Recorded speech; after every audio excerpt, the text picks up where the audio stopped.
It's time for a short video on The Merchant of Venice for the Great Plays and Philosophy playlist. However, even more so than last time with the Macbeth video, this may be less an orderly analysis of great plays and philosophy and more.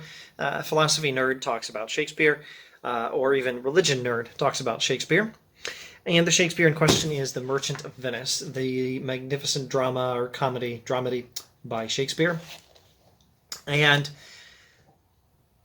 let's begin with some pointers on character and plot. Spoiler warning, there'll be plenty of those.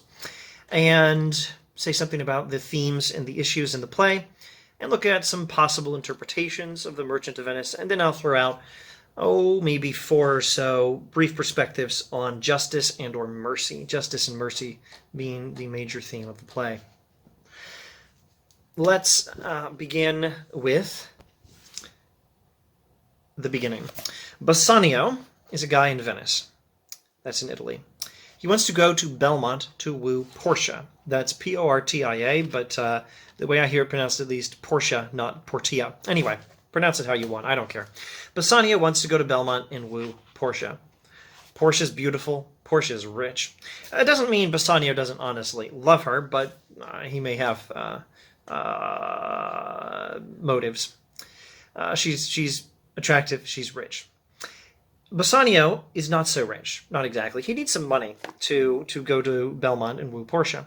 So he borrows some money from his friend Antonio. Antonio is a merchant of Venice. Now, Antonio is rich enough to lend the money, but he doesn't have the money with him.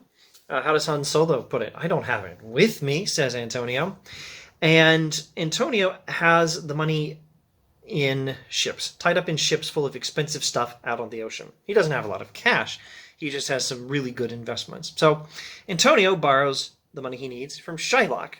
Shylock is a Jew, and Shylock is a moneylender, and Shylock is the villain of this play. The terms of the contract with Shylock say, if Antonio does not pay back this money on time, Shylock can take 1 pound of Antonio's flesh instead, closest to his heart. So Antonio gets his money from Shylock. Antonio gives his money to Bassanio. Bassanio leaves with Gratiano, a mutual friend from Venice. Bassanio and Gratiano go to Belmont. Meanwhile, Lorenzo, another guy from Venice. Lorenzo has been scheming with Jessica, the daughter of Shylock. Lorenzo and Jessica are in love. They're getting married, and she's converting to Christianity. So Lorenzo and Jessica sneak away from her home in the night, and she takes a lot of her father's money with her. Now, shifting over to Belmont, Portia's father set up a system where she has to marry whichever man guesses right, and she can't marry anyone else. A potential husband, must choose the right box. He has to guess the right box out of 3 boxes. One of these boxes will contain Portia's picture. The other 2 boxes will contain some version of, sorry, you lose. Also, they have to promise to never marry anyone else. So, they're risking everything to marry Portia, and if they guess wrong, sucks to be them. Portia will have to marry whichever one guesses right. And the 3 boxes are gold, silver, and lead. So, Bassanio happens to choose rightly. We have interesting scenes where various other suitors choose wrongly. Bassanio, actually I think just one scene. The gold box is the wrong one, of course. The silver box is also the wrong one. The guys who choose foolishly talk themselves into choosing based on these appearances. Bassanio is a little bit wiser and chooses the lead box and finds in it Portia's face and instructions to go ahead and marry her and turn you where your lady is and claim her with a loving kiss or some such poetry, or at any rate rhyme. So Bassanio chooses rightly, and he gets Portia. Meanwhile, Portia's maid, or lady-in-waiting, or friend, or whatever we call her, Nerissa, has been wooed by Gratiano, friend of Bassanio. And so they've agreed they'll get married if Bassanio gets Portia. So now Bassanio gets Portia, and Gratiano gets Nerissa, and everyone's in love, and everyone's so happy, and they quickly get formally married. No wedding night yet, because, well, they're putting that off for later, because News arrives from Venice. Antonio's ships have all been lost at sea, so he didn't pay his debt on time, and Shylock insists on taking a pound of flesh from him. And this is a legally binding contract, so it looks like Shylock is going to kill Antonio. So Bassanio and Gratiano rush off to Venice. Portia and Nerissa mysteriously disappear. They say something about going off to some place to pray. They have other plans. Lorenzo and Jessica have come to Belmont. Portia leaves them in charge. All right, so in Venice, there's a dramatic courtroom scene. Shylock wants his pound of flesh. He will not hear of mercy. Shylock stands for law. And as he pounds the table, standing for law, his cell phone camera does not fall off of its perch. Nevertheless, he dramatically stands for law. And off the top of my head, I don't remember any hint that he's literally pounding the table, but law, I will have law, is certainly his style. Probably in some production, many productions, he's probably literally pounded the table. I will have law is his style. He will have his legally binding contract fulfilled. So now Portia and Nerissa show up, disguised as young men. Nerissa is a clerk, and Portia is a young and brilliant law scholar, with Nerissa as clerk helping him. Now Portia, disguised as a man, as this wonderful law scholar, recommends mercy. Shylock refuses. Everyone needs mercy, she explains. Shylock does not listen. Portia says, okay, you can have your law and you can kill Antonio, but there are other laws here, and you've broken some of them already. So, you know what? Maybe I should just check the text. Let's first rewind just a bit. The quality of mercy is not strained, meaning forced. This is Portia speaking. The quality of mercy is not strained. It droppeth as the gentle rain from heaven upon the place beneath. It is twice blessed. It blesseth him that gives and him that takes. 'Tis mightiest in the mightiest. It becomes the throned monarch better than his crown. His scepter shows the force of temporal power, the attribute to awe and majesty, wherein doth sit the dread and fear of kings. But mercy is above this sceptered sway. It is enthroned in the hearts of kings. It is an attribute to God himself. An earthly power doth then show likest gods when mercy seasons justice. Therefore, Jew, though justice be thy plea, consider this, that in the course of justice none of us should see salvation. We do pray for mercy, and that same prayer doth teach us all to render the deeds of mercy, etc., etc. Nevertheless, Shylock insists on law without mercy. And Portia gives him, well, I was going to say Portia gives him a warning, but let's not say that. Let's actually go back a little further in the text where the Duke of Venice says, how shalt thou hope for mercy, rendering none? How, Shylock, will you expect mercy if you'd never give any mercy? And Shylock says, what judgment shall I dread, doing no wrong? Shylock's like, I'm not doing anything wrong. I will have law. I don't need mercy, and I'm not going to give it. And these others, these wiser Christians, in the context, in the perspective of this story, who understand the importance of mercy better than Shylock, they're like, well, we all need mercy, man. We all need mercy. And then a little later, Portia tells him,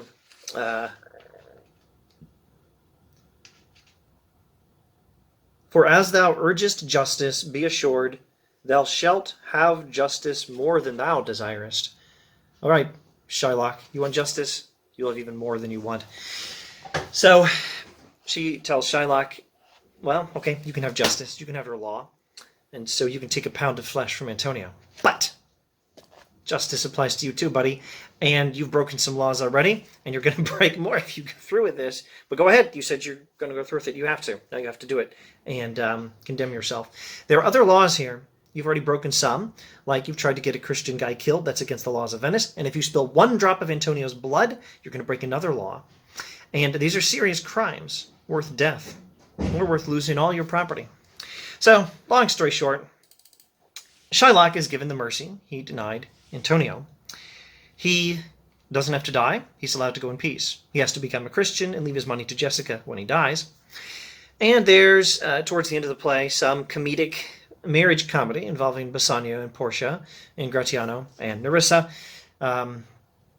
I just strongly recommend watching a good production of this, or just reading it for yourself and see the marriage comedy for yourself. And then there's a happy ending at last, except maybe for Shylock. All right. Themes and issues in this play. This play tells us that law must sometimes yield to mercy. The concept of mercy here presumes that there is indeed law. It presumes that there is law and that we have broken it. The concept of law is the foundation for the concept of mercy. Now, there's the line from Hamlet. Hamlet says to Polonius. Hamlet says to Polonius, God's bodykins, man, much better. Use every man after his desert, and who should escape whipping? Use them after your own honor and dignity. The less they deserve, the more merit is in your bounty. In other words, Hamlet tells Polonius, treat the actors better than they deserve. If you treat them as they deserve, well, if everyone were treated as they deserve, remember the body of Christ, man, on the cross. If everyone were treated as they deserve, no one would escape punishment, including you, including me. Use people, treat people according to your own honor and dignity. The less they deserve, the more merit there is in you showing them more favor than they deserve. Mercy is good. Mercy is more fitting for the more powerful you are, the higher you are, the more it is fitting that you exercise mercy towards others. Portia's "The quality of mercy is not strained" speech is a wonderful speech in praise of mercy.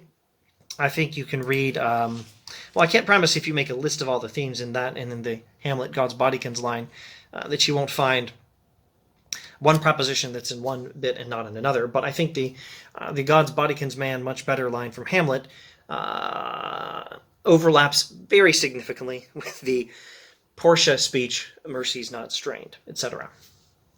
All right, so it is, in any case, a wonderful speech of praise of mercy. Shylock stands for law. He thinks he doesn't need mercy. Now, let me make a few quick observations before we get much farther in this and get to possible interpretations. Shylock is a jerk. He gives a famous speech, the "If you prick us, do we not bleed" speech. Now, I think this speech is decisive evidence that this play is not a racist play. Some people will accuse Shakespeare of giving us a racist play in The Merchant of Venice. I think the "If you prick us, do we not bleed" speech is a fine statement of humanity in all human beings. Now, Shylock is a villain. He's a villain who has been wronged. We need to keep that in mind. Based on his testimony in Act 1 about how Antonio has treated him badly in the past, he hates Antonio. With some reason, Antonio has been unkind to him and been terribly disrespectful to him. Based on this backstory, I think we can say that this is a bad guy who started off as a victim. A victim becomes a villain. This happens in stories we know. This happens in GoldenEye, that James Bond movie. It happens in Black Panther. It happens in The Incredibles. It happens in Iron Man 3. Google how Iron Man 3 should have ended and watch how it should have ended for Iron Man 3 and its reference to The Incredibles, and you'll see what I mean if you don't already see what I mean. The villain started off as a victim. That doesn't mean he's not a villain, but he's very human. I don't think there's any hint that there's any lesser humanity in this guy. Now, let's talk about possible interpretations. This is not, I think, a racist play by any stretch. I think it could be plausibly interpreted as anti-Jewish in some fashion. So here's one way we could possibly interpret this play. Not necessarily agreeing with anything taught by the play, but interpreting what this play is saying. One hypothesis is Shylock represents Judaism. The problem with Judaism is that it has all law and no mercy. Now, this would be a criticism of a religion, but not a criticism of an ethnicity. So not racist, but anti-Judaistic in some sense. There's a lot to sort out here. Incidentally, speaking of not racist, but anti-Judaistic, if that's the way we're interpreting the play, keep in mind Jessica. Jessica's not treated as a villain like her father is. Why? Because she has individual agency and she makes different choices. She has different priorities in life. She is not a jerk like Shylock is. Her blood relation to Shylock doesn't change the fact that she's not a jerk. And vice versa. He's still a jerk, even if his daughter is wonderful, right? So this is not about biology or ethnicity or race or biological descent. But you could plausibly read this play as being anti-Judaism. It's against a particular religion, not a particular ethnicity. There's a lot to sort out here, like, is this modern Judaism, or is this just the Judaism of some jerks in the New Testament? The play does seem to be drawing from the writings of Paul in the New Testament. Other things to sort out: is the play getting Paul quite right? You know, speaking of right, read N.T. Wright for complex commentary on subtle issues, and by no means will I suggest that N.T. Wright is the final answer. I don't even know. I mean, if I have any of these debates in my head, I don't have them readily accessible in my head. But N.T. Wright, I think, is a good theologian and a good place to start if you're interested in researching this stuff. This interpretation of the play does fit with a lot of material in the play, and it does have a lot to do with a lot of things said in the New Testament, but there is a lot of stuff to work out. Here's another interpretation. Maybe Shylock doesn't even represent Judaism at all. There's nothing wrong with Jews as such, and maybe there's nothing wrong even with the religion of Judaism, according to the play. Not only is Jessica not bad, but there's at least one other Jewish character as a speaking role, Tubal. I don't notice any hint that there's anything wrong with Tubal. Maybe this play is not saying that there's anything wrong with Judaism. It's just that Shylock is a jerk. There's nothing wrong with Jews as such, according to this play, or even with Judaism. The problem is just that Shylock is a big jerk and other people are not jerks. It's as simple as that. Another plausible interpretation of the play is, well, the Christians are jerks too. This is not even a play about religion, much less an ethnicity. It's about humans being flawed humans. And maybe some are more jerks than others in some ways, but man, these Christians are terrible. Antonio is a jerk. Look at how he treated Shylock, inspiring the "if you prick us, do we not bleed" speech, etc., etc. Look at how disrespectful he is. Look at Portia. Here, let me pull out some information. And you could Google the words Shakespeare and Plato, seeming versus becoming. Shakespeare and Plato, seeming versus becoming. And I'm rather annoyed that it's not... Let me rephrase that. Shakespeare and Plato, seeming versus being. Shakespeare and Plato, seeming versus being. And it doesn't work for me, but here's what you can Google instead. Ricochet.com space, quotation mark, Shakespeare and Plato, seeming, space, vs, space, being. Ricochet.com space, quotation, Shakespeare and Plato, seeming, vs, space, being, quotation. And that should give you an essay by Mark Andre Alexander on Ricochet.com, in which he comments on The Merchant of Venice, and he draws from Shakespeare scholar Harold Goddard. Once you have this thing loaded, you can do a Control F for a passage beginning with "and notice."